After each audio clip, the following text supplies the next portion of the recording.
Hello, it's Jennifer. I'm back using some more of the new Hero Arts 2014 goodies. I'm going to show you two cards today that both use a version of stamp tracing. So this is basically stamping an image very lightly and then coloring over it. So I have two cards for you. This one's a little more elaborate, so I'm going to save this one till the end. But it's a great example of how you can do multiple colors with one stamp. But first I want to show you a little bit of a simpler card, and that's this one here. So we're going to do some stamp tracing, but we're also going to do some clear embossing and some other things just so you can get some more ideas of how to use these fun new stamps. So this thank you message is a new one from Hero Arts. I love how fancy it is. I just think it's a great one to kind of stand alone on a card. You have to forgive my stamp. It's not the final stamp, so you'll see the stickers kind of off kilter. So this was just a prototype. Yours will look much nicer if you got the stamp. Now I'm just going to stamp it onto white cardstock with a soft ink. One of the softest inks that I have is Soft Sand from Hero Arts. It's a great light ink. Now I'm going to color over this. You could color over this with anything you wanted, any kind of markers, paint, pencils, whatever you want. I'm going to be using the Wink of Stella pens. Many times you've probably seen me use the Wink of Stella markers that have a brush tip. Well, this is the pen. This comes in a set with many colors in it, and I love them because you can get real detailed coloring, and it's perfect for something like this where you can trace a stamp image. So I stamped it first with the light ink so I can easily trace over it, and I love the thickness of these markers. It's just perfect for this technique. And when you tilt this in the light, you'll see that there's a really soft shimmer. They're glitter pens, but very subtle, and it's just beautiful.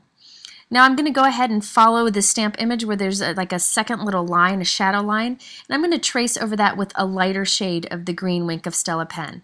Again, you could use any kind of markers here. I just love the shimmer that these pens offer, and a lot of people have been asking about these pens. I think they're great quality. Now to do this stamp tracing, I stamped with the Soft Sand Hero Arts Shadow Ink. It's just a very light ink that won't bleed. However, they've recently come out with Soft Vanilla. I've used it when I was at the Hero Arts office, but I don't have any in my possession, so that's why I didn't use it here. But the Soft Vanilla would be even better for tracing because it's a softer color, and none of the color would show through if you use a dark enough marker like I'm doing here. Now, I didn't have an orange glitter pen in this Wink of Stella set, so I'm totally going to fake it. What I'm going to do is an orange marker. This is just an orange memento marker. I'm going to trace this with the clear Wink of Stella pen that is in the set. So this is a great way to get more from your markers, is to trace over them with the shimmer pen. So that's what I did for the orange, and then I used the yellow pen to trace over some of the flourishes for the yellow shine. Now, I could leave this card as is, but I decided to step it up a little bit, and I wanted to show you how you could do this. I'm going to actually add clear embossing powder over this image. Now, I could have used a stamp positioner so I could stamp directly over it again with Versamark ink, which I'll show you later in this video, but I hadn't thought of that at the time. So what I'm going to do is use my Versamark clear pen. So this is just a sticky ink that comes out like in a pen, and I'm going to trace over my stamping. Then when I add on clear embossing powder, this sticky ink, the Versamark pen, will hold the powder on so that I can clear emboss it. So this pen is a great one for just highlighting parts of your image to emboss parts of your image. And you can see here it ends up kind of trapping the shimmer of the Wink of Stella pen underneath the clear embossing. So it's got some shimmer and it's got some shine. This technique is a great way to take a single stamp, add lots of color to it, and then add some shine, and lets it be the focal point of the card. Now I decided to add a little interest. I wanted it to be set kind of cattywampus off kilter on the card here at a diagonal. And this is the best way to do it, at least what I found for me, as to how to cut an area there for your card. I'm going to take this piece and I'm going to cut a diagonal line that kind of fits the lines of this stamp image. After I've cut the diagonal line that I want, put this up against the bottom of your trimmer. I'll move it up here.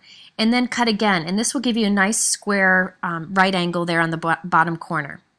Now I'm going to take this, I want to trim some off this other side here. So the top left corner of this piece will fit nicely up against a card, and the bottom right corner of this piece will just be kind of a fun angle that creates a focal point on the card.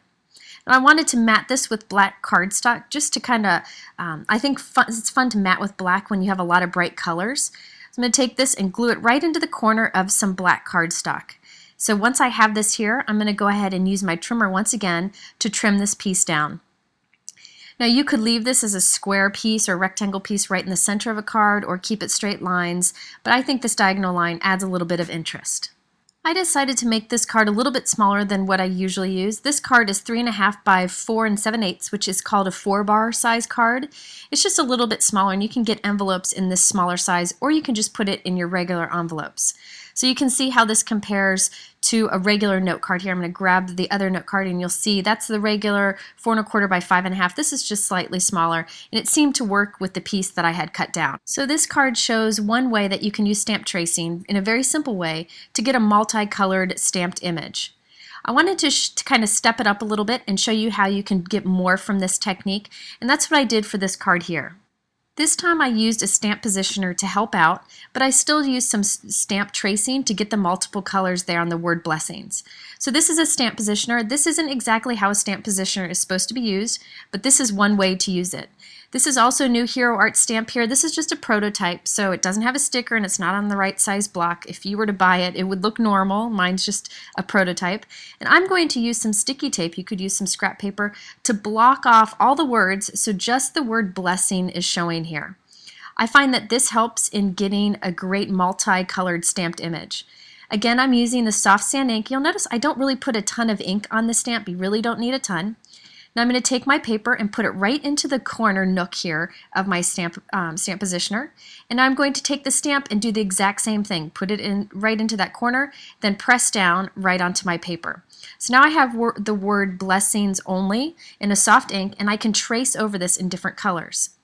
But first I want to stamp the rest of the image in just black ink. So I'm going to just take some of that sticky tape again, mask off the rest of the image so that just the lines underneath the word blessings are showing, and then add some black ink to that. Now again, I'm putting the paper right up into the corner of my stamp positioner, and I'll put my stamp right into the corner of the stamp positioner, press down again, and we have those words perfectly lined up and positioned underneath the word blessings. Now I wanted to do the other words with black ink, but I didn't want the flourishes that come on the top of this stamp. It just didn't, I wanted a really fun and playful card, and so those flourishes didn't really fit in with the look I was going for. So I'm just masking them off, no big deal at all. I'll just ink this up with black ink, remove all that nasty old tape that's protecting the area around it. And now I'm going to put the paper into the corner of the stamp positioner and also the stamp once again, and we'll have the words above the word blessings.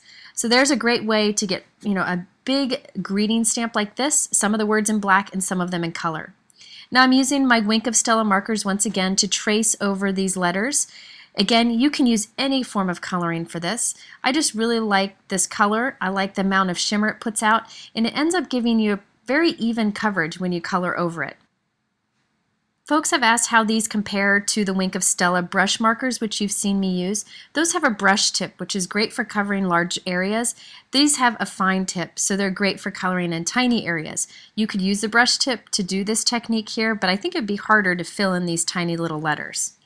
You can get these Wink of Stella markers in a pack of 6 or in a pack of 12. I have the pack of 12 here, and I like that it has the clear in there and also the black and the gray, so it's great for any kind of stamp tracing that you would want to do. So I went ahead and traced all the letters with the Wink of Stella markers. You can see here how that shimmer catches the light. It's really beautiful. Now I decided I again wanted to put clear embossing over this whole image like I did in the last card. Since I use a stamp positioner, this is easy. I'm just going to mask off the flourishes that I didn't use on this image and ink up the rest of the stamp with Versamark clear sticky ink.